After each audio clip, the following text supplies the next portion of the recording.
तो गाइस हम लोग वृंदावन के लिए निकल रहे हैं। हमने रास्ते में देखा एक डॉग भी हमें मिला, फिर हमने उसे चाउमीन खिलाई। बहुत क्यूट और स्वीट था। मेरा मन ही नहीं कर रहा था इसको छोड़ने का, पर क्या करें, हमें जाना ही पड़ा। फिर हम रवाना हो गए वृंदावन के लिए बहुत तेज़ी से। फिर हम रात भर सोए, फिर हमने वहाँ से होटल लिया और होटल लेते ही हम वहाँ से निकल गए सुबह सुबह रेडी होते ही। फिर हमें जल्दी से एग्जिट करना पड़ा। एग्जिट करके हमारा रूम है, आप देख सकते हैं। और यहाँ पे वृंदावन प्रेम मंदिर है। हाँ, प्रेम मंदिर आगे यहाँ से एंट्री होगी। और क्या कहते हैं, यहाँ पे अभी राजा गया हुआ है, वो बैग लेकर आ गया। तो फिर बाद में पता चला कि यहाँ पे बैग अलाउड नहीं है। प्लीज़ बैग रख के आया अपना। बहुत हरियाली है गाइस। और ये देखो गाइस, यहाँ पे मैं हूँ और यहाँ पे लड़का, यहाँ पे लड़कियों की लाइन। फिर हमारे भैया को कॉपियाँ मिल गई।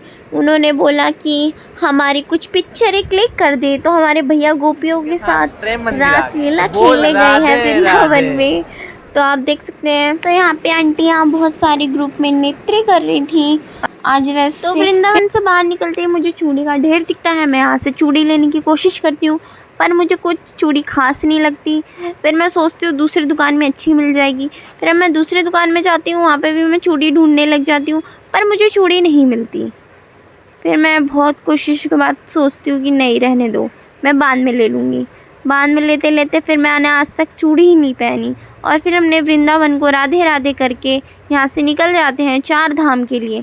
4 धाम में एंट्री करते ही हमें हमारे भोले भंडारी भोले जी के दर्शन होते हैं, उनके नंदी महाराज जी के दर्शन होते हैं। और यहाँ पे बहुत पवित्र और ऐसा लगता है कि हम सच में 4 धाम घूम रहे हों। बहुत ही सुकून, बहुत ही अच्छा फील होता है। आप सब ज़रूर जाना, जब वृंदावन जाना तो आप यहाँ पे आना मत भूलिएगा। फिर हमने बहुत सारे और फिर हम जैसे ही यहाँ से जाते हैं, फिर हमने यहाँ पे वैष्णो देवी के दर्शन करे। वैष्णो देवी के दर्शन करते ही हम उनकी भव्य मूर्ति के दर्शन करने गए। गुफा के अंदर ये मंदिर आपको मिल जाएगी। और फिर यहाँ पे यमुना जी भी थी, हमने यमुना जी के दर्शन किए। फिर यहाँ से एग्जिट करते ही हमें प्यास लग जाती है। हमें यहाँ पे ढूंढते हुए बाहर आ जाते हैं। पानी ढूंढ ही रहे थे, इतने में हमने भूख लग जाती है। तो इतने में हम भूख लग जाती है तो हम सोचते हैं गोलगप्पे खाने के लिए। फिर हमने गोलगप्पे खाए और फिर हम रवाना हो गए दिल्ली के लिए। तो सबको राधे राधे। हमारा सफ़र बहुत ही अच्छा गया।